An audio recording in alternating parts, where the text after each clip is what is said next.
Student, तो आज हम क्लास 10th का एक्सरसाइज 1.1 का पहला नंबर सवाल को लगाएंगे। इससे पहले आपने यदि बेसिक क्लास की वीडियो नहीं देखी हो तो उसको जरूर से देखिएगा, क्योंकि इसमें डिविजिबिलिटी रूल से ही सब चीज़ें हल होंगी। अगर वो बनेगा तो ये बनेंगे, इसलिए इससे पहले इन क्लासों को देखने से पहले आपको डिविजिबिलिटी रूल वाली प्ले लिस्ट में जाइए, मेरे चैनल पे जाइए, उसको देखिए तो ये और अच्छे से समझ में आएगा। अगर जिसको डिविजिबिलिटी रूल्स में कोई दिक्कत नहीं है, उससे पहले बनता है, तो वो आराम से इस सवाल में उसको बहुत अच्छे समझ में आएगा। तो एक्सरसाइज 1.1 का पहला सवाल है, अभाज्य गुणनखंडों के रूप में व्यक्त करना है। तो इसमें पहले सवाल, इसमें 5 सवाल दिए हैं, 1 2 3 4 5, और इसमें पहला नंबर सवाल है 140। तो इसमें हमको अभाज्य गुणनखंड निकालना है। तो अभाज्य गुणनखंड कैसे निकालते हैं आइए सीखते हैं। तो पहले यहाँ पे दिया 140, तो 140 का हम अभाज्य गुणनखंड निकालने जा रहे हैं। तो ये होता है रूल्स, मैथड होती है 140 का। अब हम डिवाइड करेंगे। अब यहाँ पे आप देखिए ये किससे कटेगा, ये किससे डिविजिबल होगा, किससे कटेगा। तो यहाँ की इकाई में 0 है, इसलिए हमारा ये 2 से कटेगा, इसलिए हम 140 में 2 का भाग करेंगे तो आएगा कितना, यहाँ पे आएगा 2 7 14, यहाँ पे कट जाएगा, यहाँ पे आएगा 0, फिर यहाँ पे 0। तो यहाँ पे जिससे कट रहा है, जिसका रूल्स लग रहा है डिविजिबिलिटी का, उसको यहाँ पे रखते हैं।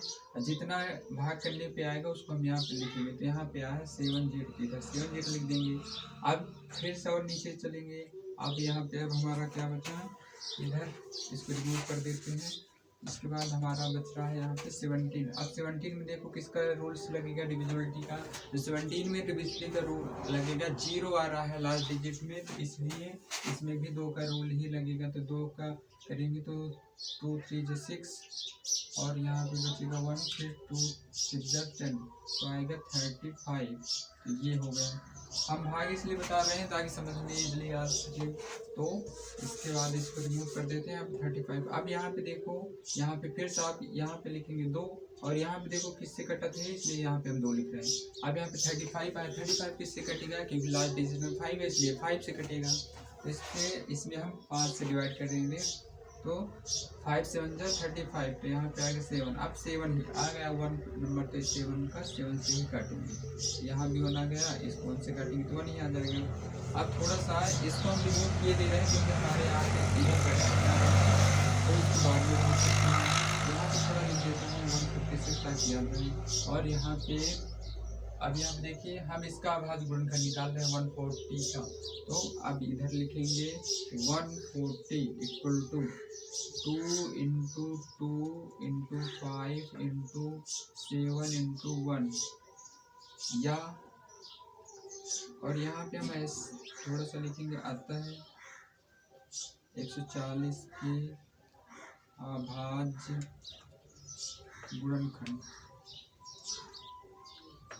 गुणनखंड है ये। इसको और एक तरीके से और भी लिखा जा सकता है 140 इक्वल टू दी पावर 2 की पावर क्या है, 2 बार है, इसलिए 2 की पावर में 2 चढ़ा दिए, और यहाँ पे इंटू में 5 1 बार, 1 बार 1 बार। ये आपका हो गया आंसर। तो ये पहला सवाल हो गया। इसके बाद 156, इसके बाद हम यहाँ पे लगा देते हैं 156 सवाल। इसी तरह हम 156 को भी करेंगे। तो इधर लिख देते हैं 156।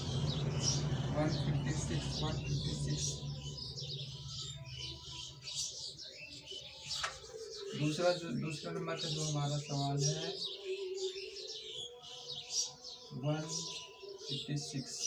156 का भी हमको अभाज्य गुणनखंड निकालना है। अभाज्य गुणनखंड के दूसरे तो सेम इसी तरह करेंगे।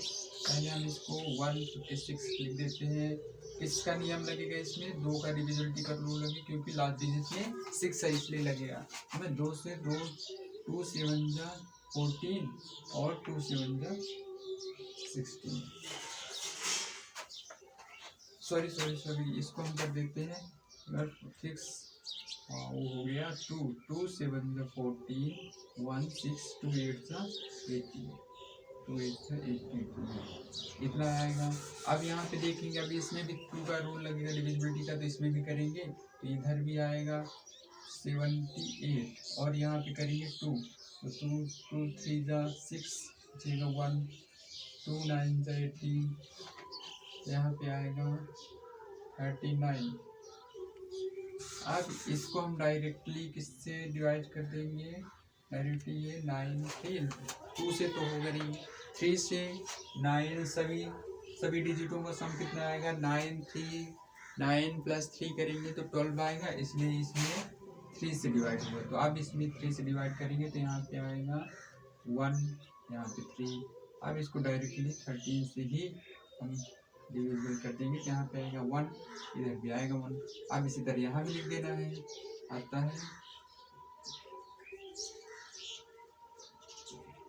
156 के अभाज्य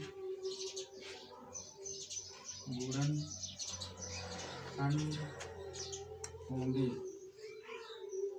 क्या है, कौन कौन से होंगे इसको लिख देते हैं। 156 equal to 2 into 2 into 3 into 13 into 1। और इसको और फॉर्म में, आप इस फॉर्म में भी लिखना हो तो इस फॉर्म में भी चल जाएगा। बेसिकली अभी जो हम रूल्स रखने वाले हैं, जो और आगे सवाल में आएगा तो ये यूज होगा, इसलिए इसको भी बता दिया। इतना भी करोगे तो ये भी चल जाएगा। अब इसके बाद हम करेंगे कितना 156 का हो गया। अब इसके बाद हम करने जा रहे हैं तीसरा नंबर सवाल, तीसरा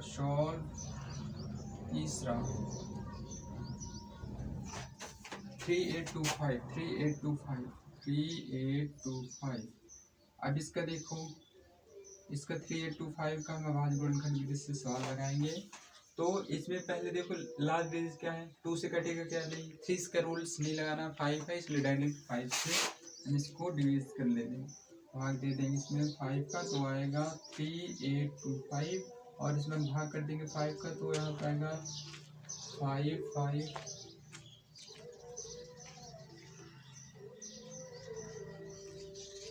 5 7 तो 35 और यहाँ पे आएगा बच्चे कितना 3 उतारेंगे 2 5 6 30 बचेगा 2 उतारेंगे 5 5 5 25 तो ये हो गया 765 आएगा। अब इधर फिर से इसको 5 का रूल फिर से लगेगा, फिर से डिवाइड कर दो 5, इसको डिवाइड कर दो 5। डायरेक्ट बच्चों नहीं करना है क्योंकि डायरेक्ट करोगे तो आपका कहीं ना कहीं गलत हो सकता है, इसलिए भाग जरूर से जरूर करना है, आपकी प्रैक्टिस भी हो जाएगी कुछ और सवालों के लिए। अब यहाँ करेंगे 5 5 बचे कितना 2 6 5 5 25 बचेगा 1 3 तो आएगा 1 5 3। अब इसमें किसका रूल्स लगेगा, 2 का नहीं लगेगा, 5 का नहीं लगेगा। अब यहाँ पे देखेंगे तो सम ऑल डिजिट का सम कितना आ रहा है 1 5 6 3 9 तो 3 का रूल्स लग गया, इसलिए यहाँ पे 3 से डिवाइड कर दो, इसको रिमूव कर देते हैं। यहाँ पे लगेगा 1 5 3 में डिवाइड करना है 3 तो 3 5 यहाँ बचेगा 1 तो आएगा 51। अब इसमें 5 1 में लगेगा, ठीक है लग रही है 5 सभी का डिजिट का सम कितना है 6 5 1 इक्वल टू 3 करेंगे तो 3 1 3 बचेगा 1 2 करेंगे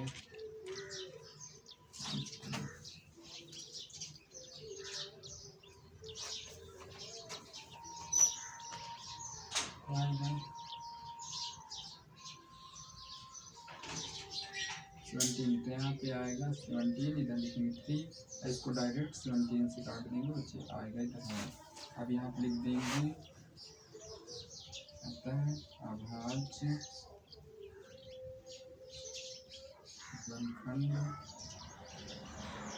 क्या निकलेगा 3825 का आएगा 5 into 5 into 3 into 3 into 17 into 1।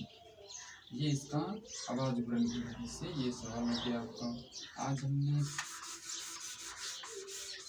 इसके बाद इतना हो गया 1 2 3 3 सवाल लग चुके हैं।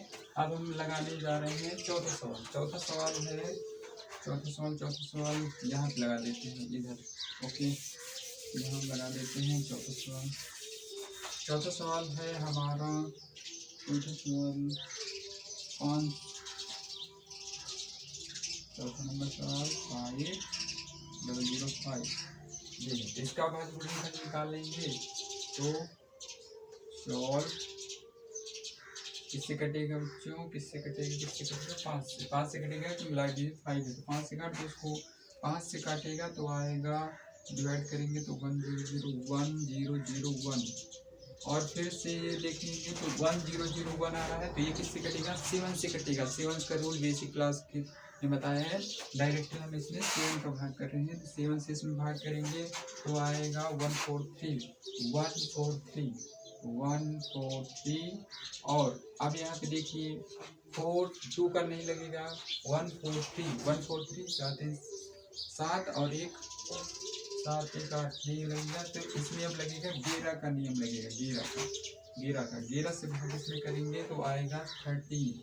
अब 13 को डायरेक्ट उससे काट दो तो आएगा 1 से 1। अब यहाँ पे इसमें लिखने आता है अभाज्य गुणनखंड 5005 क्या है 5 7 into 11 13 into 1 ये हो गया आंसर। इसके बाद लास्ट सवाल है इसमें 5वां नंबर सवाल, यहाँ पे लगा देते हैं 5वां नंबर सवाल।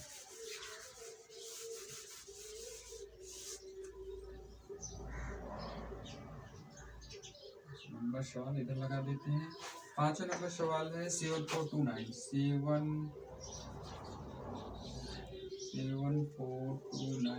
ये सवाल बच्चों का भी आ जाता है तो फंसना नहीं है, थोड़ा सा इस सवाल को ध्यान देकर करने हैं क्योंकि इस सवाल में थोड़ा सा ये सोच पाने में दिक्कत आ जाती है किससे कटेगा किससे डिविजिबल होगा, तो इसमें टेंशन लेने की जरूरत नहीं है। 1-2 बार रिवीजन करेंगे तो ये सवाल भी हमसे बन जाएगा। तो सबसे पहले इसमें 17 से कटेगा तो 17 का रूल लगाएंगे। 17 का रूल्स लगाएंगे तो 17 4 जा 74 and 7। तो इसमें 17 का हम भाग करेंगे तो 437 आएगा। अब यहाँ पे 437 किससे कटेगा, 19 से। ये 19 से कटेगा तो 19 से काट देंगे। 19 से काटते जब भी बच्चों हम काटने की बात बोलें तो काटने का मतलब भाग करना उस संख्या को। तो 19 को हम इसमें भाग करेंगे तो आएगा 23। अब 23 को डायरेक्ट 23 से काट दो तो 23 को काटेंगे तो इतना ही आएगा। तो अब इसका आ गया इतना। अब यहाँ पे लिखने आता है अभाज्य गुणनखंड क्या होंगे 7429 के 17 into 19 into 23 into 1 ये हो गया आपका आंसर। इस प्रश्नावली में एक्सरसाइज में जितने भी सवाल थे पहले नंबर के 5 सवाल थे पूरे लगा दिए। कहीं भी अगर कोई भी डाउट आता है एक बार क्लास को रिवीजन करिए, स्किप करिए और बैक करके देखिए तो अच्छे से समझ में आएगा। यदि समझ में नहीं आता तो इस वीडियो में जरूर कमेंट करिए। Thank you for watching. Thank you so much.